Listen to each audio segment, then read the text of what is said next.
विनीता राजवंशी महिला कांग्रेस नेता ने सीतापुर की जनता को बताया वर्तमान सरकार का सच। विनीता राजवंशी ने वर्तमान सरकार पर सीधा तीर की तरह निशाना लगाते हुए कहा, कबीरा तेरे देश में उल्टी देखी रीत, अनपढ़ ढोंगी राज करे और शिक्षित मांगे भीख। इतना ही नहीं, विनीता राजवंशी ने वर्तमान सरकार की पोल खोलते हुए आरोपों के गट्ठर लगा दिए। विनीता राजवंशी के साथ सीतापुर जनपद में कांग्रेस के जिला अध्यक्ष उत्कर्ष अवस्थी ने भी वर्तमान सरकार पर कोई कोर कसर न छोड़ी। सत्ता में बैठे हाकिमों पर तीखे शब्द बाणों से वार किया। विनीता राजवंशी ने जब से माइक पर बोलना शुरू किया तो जनता भी अपनी जगह से हिल ना सकी और विनीता राजवंशी को सुनती ही रह गई। जगत में उल्टी देखी रीत, अनपढ़ ढोंगी करे शिक्षित मांगे भीख, अनपढ़ ढोंगी राज करे शिक्षित मांगे भीख। यहाँ पर उपस्थित हमारे जिले के सम्मानित जिलाध्यक्ष श्री उत्कर्ष अवस्थी जी का बहुत बहुत स्वागत और अभिनंदन, और साथ में हमारे शहर अध्यक्ष संतोष भार्गव जी का भी बहुत बहुत स्वागत और अभिनंदन करती हूँ, और साथ में संजीव गुप्ता जी का भी मैं बहुत बहुत स्वागत और अभिनंदन करती हूँ। आप सभी लोगों ने जो इतना कम समय में जो है, कल परसों हमारी मीटिंग है, हमारे प्रदेश अध्यक्ष श्री कार्यक्रम लगे हुए हैं, तो उसमें हमारे अध्यक्ष जी बहुत ज़्यादा बिजी हैं, और यहाँ पे उपस्थित समस्त हमारे भाइयों बहनों का बहुत बहुत स्वागत और अभिनंदन करते। कश्मीर में जो आतंकी पकड़ा गया था वो, और जो भारतीय रक्षा अनुसंधान से डाटा पाकिस्तान को भेजता था, वो सब बीजेपी और लोग थे। जिन खबरों को गोदी मीडिया ने आसानी से दबा दिया था, इनका पूरा का पूरा इतिहास देशद्रोह और गद्दारों से भरा पड़ा है। वो आज हम सबको राष्ट्रभक्त का लाइसेंस दे रहे हैं। आज चीन लद्दाख से लेकर अरुणाचल प्रदेश तक सैकड़ों किलोमीटर तक भारतीय भूमि पर कब्जा कर चुके हैं, और साहब कहते हैं कि ना कोई घुसा है ना कोई घुसेगा। मैं पूछना चाहती हूँ कि अगर आप सच कह रहे हैं तो गलवान घाटी में हमारे दर्जनों जवान कैसे शहीद हो गए? आज तक पुलवामा हमले की कोई जांच नहीं हुई, और 40 जवान जो हमारे शहीद हो गए थे उस पे कोई कार्रवाई नहीं। आप सभी सोचिए और बताइए, कोरोना काल में बिना किसी तैयारी के, बिना किसी सूचना के लॉकडाउन लगा देना कहाँ तक उचित था? हजारों सैकड़ों लोग सैकड़ों किलोमीटर पैदल सफर तय किया था, और बहुत सारे लोग रास्ते में ही दम तोड़ गए थे। इस लॉकडाउन में कोई नेता, कोई मंत्री, कोई उद्योगपति परेशान हुआ था क्या?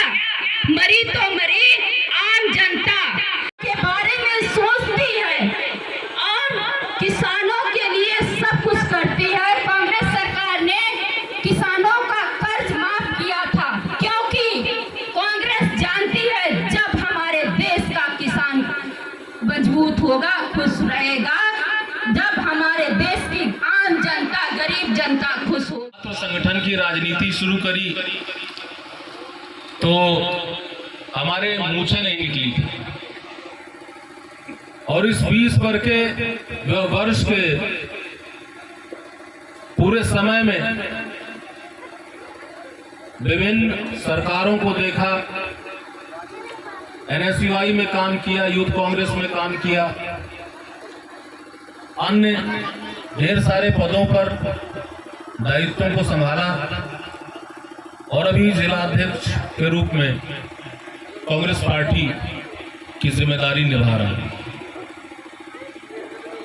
लेकिन अनुभव यह है कि इतने वर्षों में हमने ऐसी सरकार कभी नहीं देखी। आजकल 4-6 बातें हैं अखबारों में जो आपको अक्सर पढ़ने में मिल जाएंगी।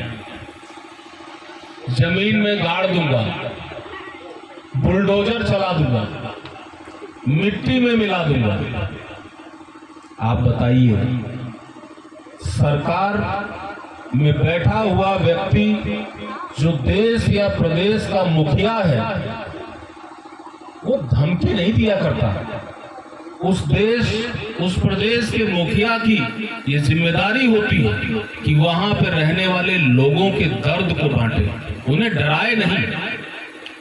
न्याय व्यवस्था के लिए संवैधानिक रूप से पुलिस की व्यवस्था है, लेकिन पुलिस अगर राह चलते लोगों को डराने लगे, धमकाने लगे, तो क्या फर्क रह जाएगा एक पुलिस वाले में और एक गुंडे में?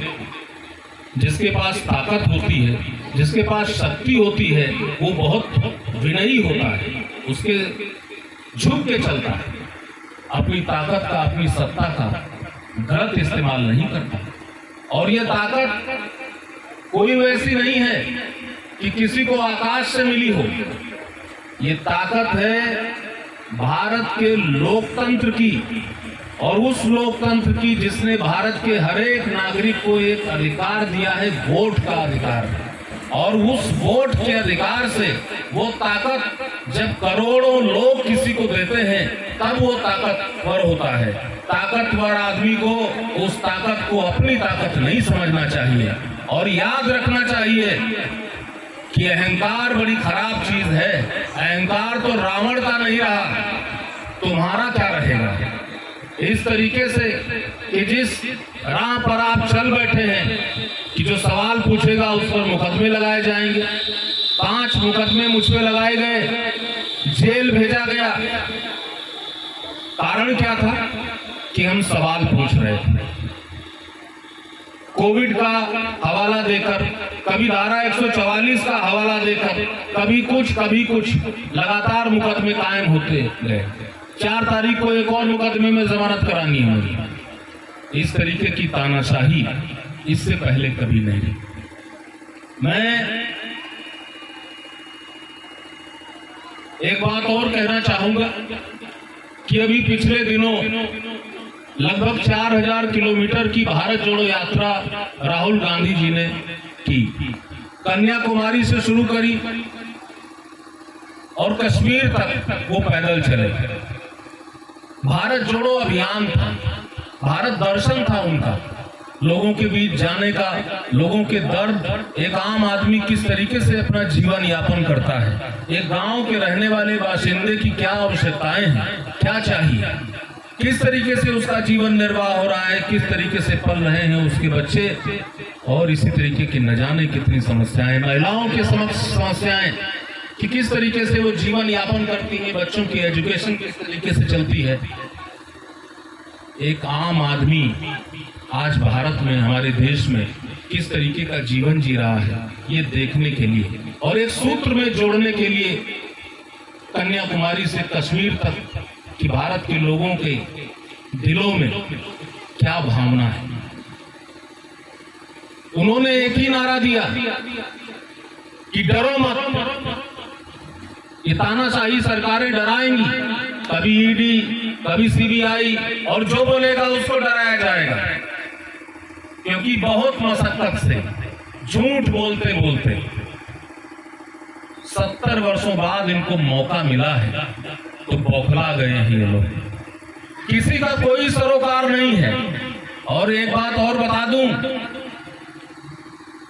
कि वर्तमान सरकार में 2 जगह ताकत है, या तो मुख्यमंत्री के पास या डीएम के पास। इनके जो विधायक हैं वो अपनी ही पार्टी में बेगानी जिंदगी जी रहे हैं, वो कृपा के पात्र हैं बेचारे। उनकी एक दरोगा टेलीफोन कॉल भी नहीं उठाता है, और अगर जिसकी सिफारिश कर दी इन लोगों ने, उसके ऊपर 2 धाराएं और दरोगा बढ़ा देता है, कहा अच्छा विधायक जी से कहलाए हो, और लोग ये हाल बना के रखा है। धीरे धीरे लोकतंत्र का दम घुटता जा रहा है।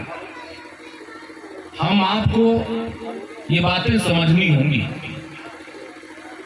सूचना का युग है, हर हाथ में एंड्रॉयड मोबाइल, हर बात व्यक्ति के पास सूचना है, इंफॉर्मेशन, लेकिन इंफॉर्मेशन जो सूचना है उसकी सत्यता क्या है? लाखों लाख झूठे ऑडियो वीडियो भी भेजे जाते हैं, लेकिन उनसे जरूर हमें बच के रहना चाहिए। और सत्य क्या है उसको भी जरूर जानने का प्रयास करना होगा। ये समय बहुत संजीदगी से चलने का समय है। कर्नाटक में चुनाव हुए, वहां की जनता ने भारतीय जनता पार्टी को नकार दिया। कांग्रेस पार्टी के साथ खड़े हुए पढ़े लिखे लोग हैं, निर्णय ले लिया कि कोई वजह नहीं है कि अब कांग्रेस पार्टी के हाथ में शासन सत्ता की कमान दी जाए, क्योंकि जिन लोगों के पास कमान है वो लोग चंद व्यापारियों के हाथ की कठपुतली बन चुके हैं। और इसका असर आएगा, ऐसा नहीं है कि असर नहीं आएगा, आएगा असर एक गांव के किसान की जेब पर, एक गांव के आम आदमी की जेब पर, और उसका जो असर होना वो शुरू हो गया है। धीरे धीरे आदमी की पूंजी खत्म हो रही है, पूंजीवाद बढ़ रहा है। देश के चंद पूंजीपति धीरे धीरे पूरी ताकत को अपने हाथ में ले रहे हैं, और ये अच्छा नहीं हो रहा है। राजतंत्र में क्या होता था, जब राजा होते थे तब भी तो यही होता था कि राजा के खिलाफ कोई आवाज नहीं उठाएगा, कोई सवाल नहीं पूछेगा, राजा का वारिस ही फिर राजा बन जाएगा, हम सत्ता को नहीं बदल सकते थे। उस राज्य के चंद जमींदार उस पूरे राज्य का संचालन करते थे, यही तो होता था राजतंत्र में।